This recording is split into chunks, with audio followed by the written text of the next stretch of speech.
Assembly है, यहाँ पर आप एहतजाज कर रहे हैं और यहाँ पर आप जनाब जलसे निकाल रहे हैं, जुलूस निकाल रहे हैं, करारदादे पास कर रहे हैं। और एक बात अगर कौमी असम्बली में तय हो गई, वो उस कौमी असम्बली की तासीर है कि वहाँ बात गई और पास हो गई। वज़ीर आज़म के पास बात समरी गई और पास हो गई, सदर के पास गई और पास हो गई। लैलतुल कदर में यही होता है कि कुव्वत ख़यालिया ऐसे बन जाती है जैसे कुव्वत मुद्रिका, कि आपने सोचा, आपने दुआ की और वो चीज़ अमली शक्ल में आपके सामने आ गई।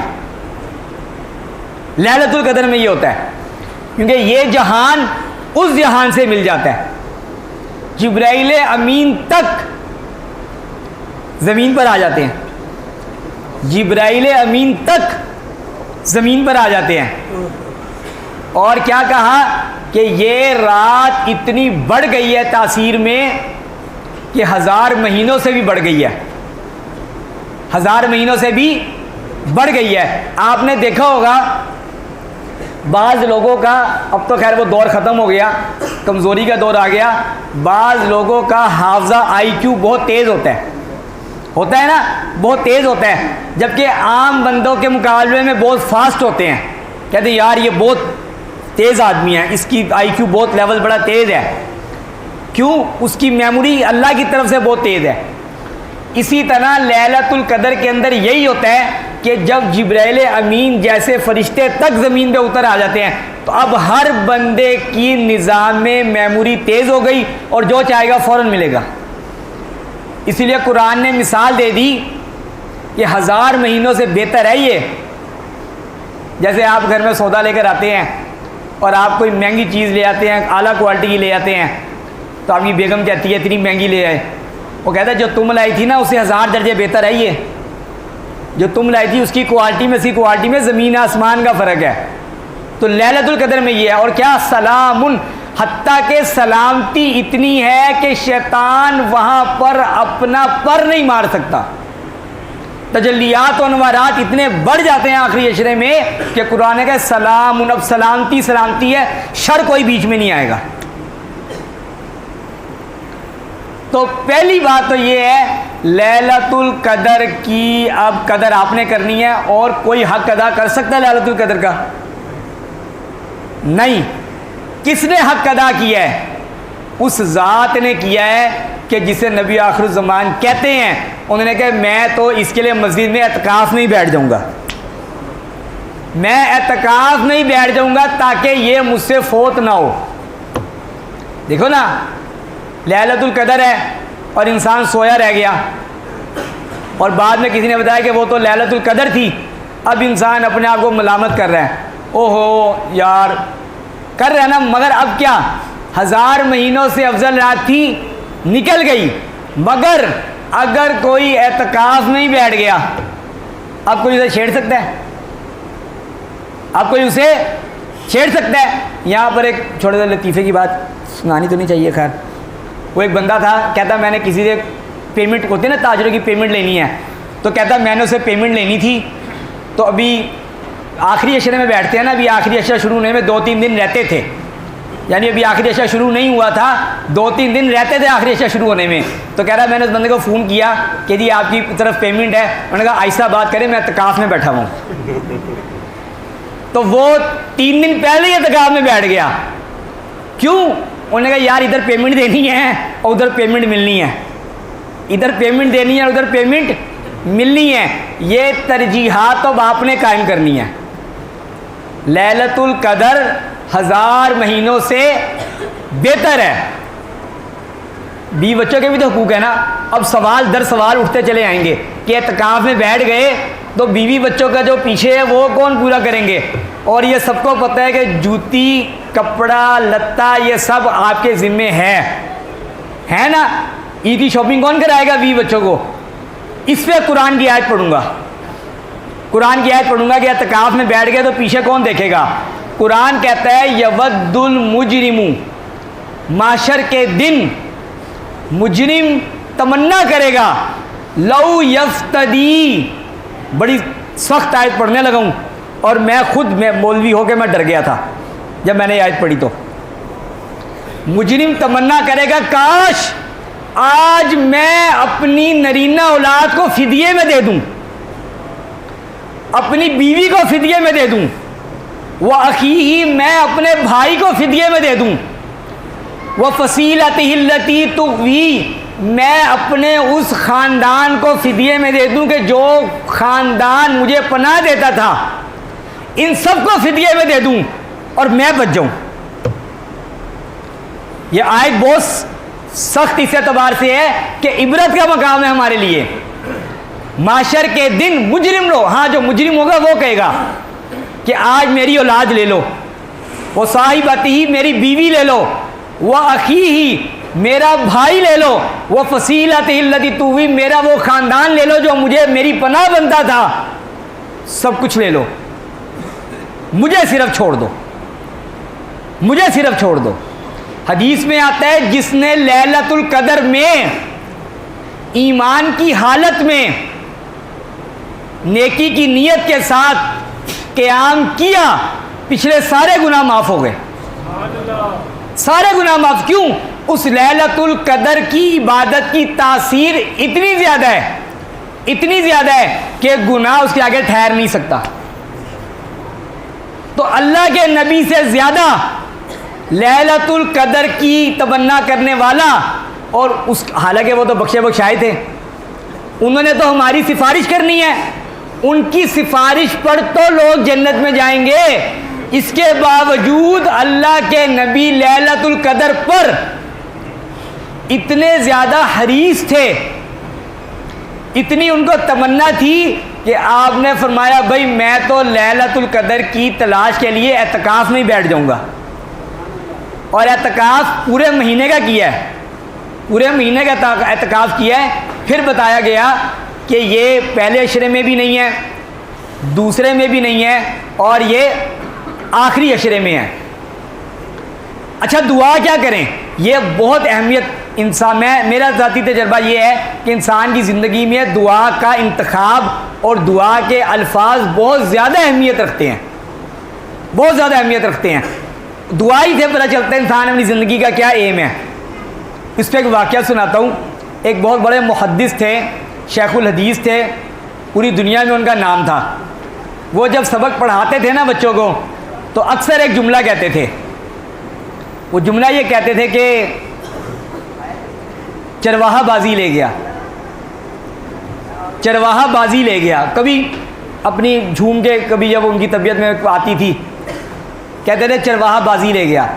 एक दफ़ा उनके सारे तलबा ने इकट्ठे होकर पूछा कि हज़रत आप एक लफ्ज़ की अदायगी करते हैं और कहते हैं चरवाहा बाजी ले गया, इसके पीछे क्या कहानी है, आप हमें बताएं। तो उन्होंने कहा अच्छा तुम इसरार करते हो तो मैं तुम्हें बताता हूँ। एक दफ़ा मैं जंगल में सफ़र पे था, एक चरवाहा मेरा हम सफ़र था, रमज़ान का महीना था, आखिरी अशरा था, हमें इदराक हो गया कि आज ही लैलतुल कदर है। इदराक हो जाता है, कुछ निशानियाँ हैं कि पता चल जाता है लैलतुल कदर का। तो कहा कि चलो, उसको मैंने कहा अब तू भी दुआ मांग, मैं भी दुआ मांगूंगा, मेरी दुआ पे तूने आमीन कहना है और तेरी दुआ पे मैं आमीन कहूँगा। ये दुआ की कबूलियत का एक तरीका होता है। तो कह रहे उस चरवाहे ने जो दुआ, वो चरवाहा था, देहाती था, उसने जो दुआ की लैलतुल कदर में, वो ये दुआ की कि या अल्लाह मेरा ख़ात्मा ईमान पे कर दे, मेरा ख़ात्मा ईमान पे कर दे। और कहते मैं आलिम था, मुहद्दिस था, तो मैंने ये दुआ की कि या अल्लाह मेरे इल्म हदीस की शोहरत मेरे शागिर्द पूरी दुनिया में फैल जाए। तो फरमाने लगे उसने भी दुआ की लैलतुल कदर में, मैंने भी दुआ की। उसने मगफिरत की दुआ की कि मेरा खात्मा ईमान पे हो, मैंने कहा कि मेरे शागिर्द पूरी दुनिया में फैल जाएं। कहते उसकी दुआ भी कबूल हुई कि मेरे सामने उसने कलमा पढ़ के जान दी। और कहते दुआ मेरी भी कबूल हुई कि आज मेरे शागिर्द और मेरा शोहरत इल्मी पूरी दुनिया में फैल गई। मगर आज मैं सोचता हूँ कि चरवाहा बाजी ले गया कि असल तो खात्मा ईमान पर होना ही है। बड़े से बड़ा भी आलिम हो, बड़े से बड़ा ताजिर हो, बड़े से बड़ा हुनरमंद हो, क्या गारंटी है कि ईमान में खात्मा हो? गारंटी तो किसी बड़े से बड़े बुजुर्ग वली की भी नहीं है। तो वो कहते रहे चरवाहा बाजी ले गया, चरवाहा बाजी ले गया। तो मैं भी एक ही बात कहता हूँ, आखिरी अशरा शुरू हो रहा है तो, और फिर अब रो में है रख्श उमर, देखिए कहाँ जाके थमे, ना हाथ बाग पर है ना पा है रकाब में। अब ये घोड़ा दौड़ रहा है, इसने कब रुकना है कोई पता नहीं। ज़िंदगी का घोड़ा दौड़ रहा है, लगाम पे भी हाथ नहीं है, बाग पे भी पाँव नहीं है, इसलिए दुआ यही है बेहतर। मेरा दिल कहता है या अल्लाह खात्मा ईमान पे हो जाए, खात्मा ईमान पे हो जाए। एक सिफारिश क्या, दोस्तों का एक मेरे से तकाजा है कि हज़रत अली करमल्लाहु वजहू की सीरत पे कुछ बयान करूं। यौम शहादत आ रहा है, सिर्फ एक हज़रत अली की सीरत बयान करने के लिए कई घंटे चाहिए, बहुत गहरा इल्म था हज़रत अली का। सिर्फ एक बात बयान करूंगा हज़रत अली रज़ी अल्लाह अन्हु की सीरत के हवाले से, सिर्फ एक बात बयान करूंगा कि ये मोहब्बत अकीदत शिर्क में ना कहीं चली जाए। देखें फ़िरके बहुत सारे हैं पाकिस्तान में, सबका अपना अपना कॉन्सेप्ट है। मैं किसी फ़िरके के ख़िलाफ़ बात नहीं करता, सिर्फ एक बात कहूँगा, ये ध्यान रखिएगा अकीदत शिर्क में ना उतर जाए बस। क्यों? क्योंकि अल्लाह ने कुरान में कह दिया हर चीज़ को माफ़ कर दूंगा, शिर्क को माफ़ नहीं करूँगा। हज़रत अली रज़ी अल्लाह तआला अन्हु से मोहब्बत हमारे ईमान का जुज़्व है। हज़रत अली की वो शख्सियत है रज़ी अल्लाह तआला अन्हु कि हज़रत उमर रज़ी अल्लाह तआला अन्हु कहते थे या अल्लाह मैं उस मसले से तेरी पनाह मांगता हूँ जिसका हल अली के पास भी मौजूद ना हो। हज़रत उमर अगर किसी मसले में फंसते थे जिसका हल नहीं मिलता था तो वो हज़रत अली की तरफ रुजू करते थे। एक मौके पे हज़रत उमर ने फ़ैसला कर दिया, हज़रत अली ने ध्यान दिलाया कि इस फ़ैसले में फ़लाँ गलती है, तो हज़रत उमर ने फ़ौरन ठीक किया और तारीख़ी जुमला कहा कि अगर अली ना होता तो उमर हलाक हो जाता। हज़रत अली की मोहब्बत अकीदत जुज़्व ईमान है, और इंशाल्लाह कभी मैं उनके उलूम फिर बयान करूँगा आपको कि उनको अल्लाह ने क्या उलूम दिए थे, किसी वक्त के लिए रखता हूँ। एक बात याद रखें, शिरक नहीं होना चाहिए, अकीदत हो, मोहब्बत हो, शिरक ना हो, ये बंदगी में दाखिल ना हो। मोहब्बत अकीदत बंदगी सिर्फ अल्लाह की ज़ात की। एक हदीस सुनाता हूँ, ये तो हज़रत अली है ना, इनके इमाम खातमुन नबीयीन, उनके बारे में हदीस सुना दो, अकीदत तौहीद क्लियर हो जाएगा। हदीस की सारी तकरीबन मुस्लिम शरीफ में ये रिवायत है, और भी किताबों में सहीह सित्ता में रिवायत गालिबन है। हज़रत हुज़ूर अलैहिस्सलातु वस्सलाम ने नमाज़ पढ़ाई, क्या किया? नमाज पढ़ाई, एक रकात आपने कम पढ़ा दी, एक रकात कम पढ़ा दी। आपने सलाम फेरा, ज़ुल यदैन एक सहाबी थे, उन्होंने कहा या रसूलल्लाह सल्लल्लाहु अलैहि वसल्लम क्या नमाज कम हो गई या आप भूल गए? ऐसा तो नहीं है कि 4 के बजाय 3 रकातें आपने पढ़ाई हैं, अल्लाह की तरफ से हुक्म ही आ गया हो कि अब 4 के बजाय 3 रकातें पढ़ो। हो सकता है उनका कि वही आ गई हो। उन्होंने कहा या रसूलल्लाह क्या नमाज कम हो गई या आप भूल गए थे कि आपने 4 के बजाय 3 पढ़ा दी? आपने सहाबा की तरफ देखा सवालिया नज़रों से, सहाबा ने कहा हाँ या रसूलल्लाह आपने 1 रकात कम पढ़ाई है। अब मुझे बताएं ये हदीस अकीदत तौहीद को कितना वाज़ेह कर देती है।